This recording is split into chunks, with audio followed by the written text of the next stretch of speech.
বদনজর আমার সংসারটাকে শেষ করে দিল।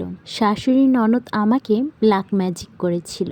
আমার নাম প্রিয়াঙ্কা। আমি আর নিবিড় 7 বছর প্রেম করার পর বিয়ে করি, কিন্তু আমার শ্বশুরবাড়ি আমাকে কখনোই মেনে নেয়নি। তবে স্বামীর সংসারে সবাই এমন ভাব করত যেন আমাকে খুব ভালোবাসে। বিয়ের মাত্র 4 মাসের মধ্যে আমি হঠাৎ খুব অসুস্থ হয়ে পড়ি। এতটাই খারাপ লাগতো যে ঠিকমতো হাঁটতেও পারতাম না। অনেক ডাক্তার দেখালাম, কিন্তু কেউ কোনো রোগ ধরতে পারলো না। ডাক্তাররা বলল আমার শরীরে কোনো সমস্যা নেই, কিন্তু আমি জানতাম কিছু একটা নিশ্চয়ই হয়েছে। আমার শাশুড়ি বলল এসব নাটক, কাজ না করার বাহানা। স্বামীর কান ভাঙিয়ে দিল যেন আমি মিথ্যা বলছি।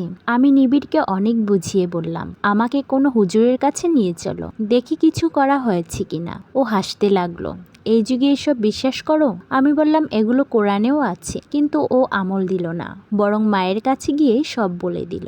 তারপর আমার শরীর আরো খারাপ হতে লাগলো।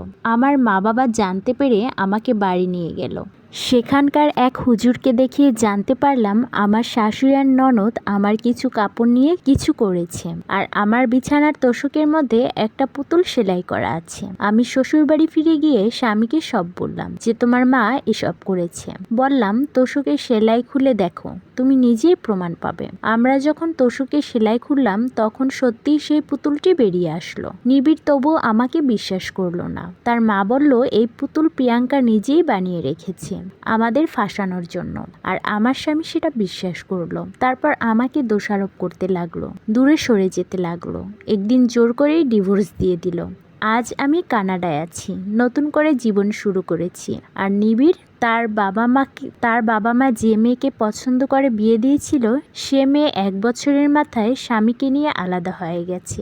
এখন নিবিড় নিজের মা বাবার খোঁজও নেয় না।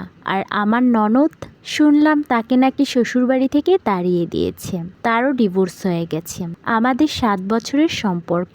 আমাদের সম্পর্কটা ছিল 7 বছরের ভালোবাসা, কিছুই টিকলো না। কারণ আমি শ্বশুরবাড়িতে অন্যায়ের বিরুদ্ধে কথা বলেছিলাম, অথচ সেই স্বামী আজ আর নিজের মা বাবার কথাও শোনে না, দ্বিতীয় বউয়ের মূল্য দেয়। আল্লাহর বিচার এমনই হয়।